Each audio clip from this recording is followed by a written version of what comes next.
क्या आपके भी धान की पत्तियां पीली हो रही है और साथ ही पौधे की लंबाई भी नहीं बढ़ रही? अगर हाँ, तो इस समय खेतों में कौन सा खाद डालें? यूरिया, पोटास, डीएपी या फिर सिर्फ जिंक? खैरा रोग क्या है, इसकी पहचान कैसे करें और इसका सटीक इलाज क्या है? चलिए इन सभी सवालों के जवाब जानते हैं आज के इस वीडियो में।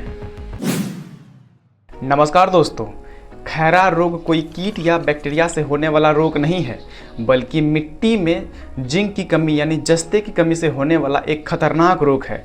इसीलिए इसे धान का कुपोषण कहा जाता है। इसकी पहचान बहुत ही सिंपल है दोस्तों। जैसे ही धान में खैरा रोग लगता है, वैसे ही पौधे की पुरानी पत्तियां तथा निचली पत्तियां पीली होनी शुरू हो जाती है और फिर उन पर भूरे रंग के धब्बे बन जाते हैं, जो दिखने में ऐसा लगता है मानो किसी ने पान खाकर थूक दिया हो। साथ ही पौधे बौने रह जाते हैं और उन बौने पौधे में कल्ले भी नहीं निकलते। और अगर इनका जड़ उखाड़ के देखा जाए तो इनका जड़ भी भूरे या बदरंग हो जाते हैं, जबकि एक स्वस्थ पौधे की जड़ें सफ़ेद तथा चमकीली होती है।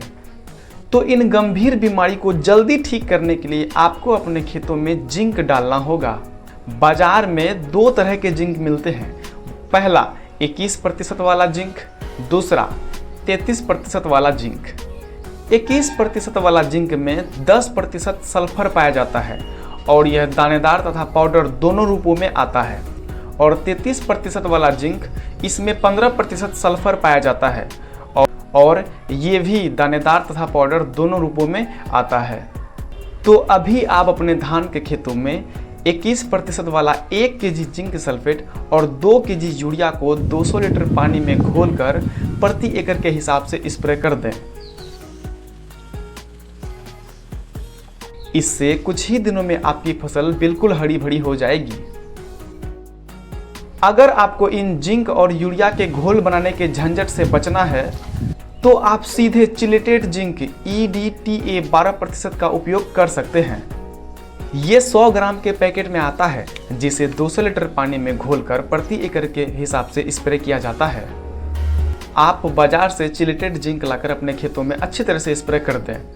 इससे आपकी फसल फिर से हरी भरी हो जाएगी और ना कोई झंझट है। अगर आपके खेतों में हर साल खैरा रोग आता है, तो बेसल डोज का इस्तेमाल करके इससे हमेशा के लिए छुटकारा पाया जा सकता है। वो कैसे, चलिए इसे समझते हैं। रोपाई के 3 दिन पहले पानी भरकर जब खेतों में आखिरी जुताई होता है, जिसे पडलिंग या कादो कहते हैं, उसी समय 7 kg 33% वाला दानेदार जिंक को खेतों में छींट दें। अगर 33% वाला जिंक सल्फेट ना मिले तो 21% वाला जिंक सल्फेट 10 kg अपने खेतों में छींट सकते हैं। ध्यान रहे, कभी भी जिंक को डीएपी के साथ मिलाकर ना छींटे। कई किसान क्या करते हैं, जिंक और डीएपी दोनों को आपस में मिलाकर खेतों में छींट देते हैं, जिससे डीएपी और जिंक आपस में रिएक्शन करके जिंक फॉस्फेट बन जाते हैं और ये जिंक फॉस्फेट पत्थर जैसा हो जाता है, जिसे धान का पौधा कभी सोख ही नहीं पाता है। इससे किसानों का पैसा और खाद दोनों बर्बाद हो जाता है। इसीलिए जब आप खेतों में जिंक डालें तो डीएपी 3 से 4 दिन के बाद ही डालें, या अगर पहले डीएपी डाल दिए है तो जिंक 3 से 4 दिन बाद डालें।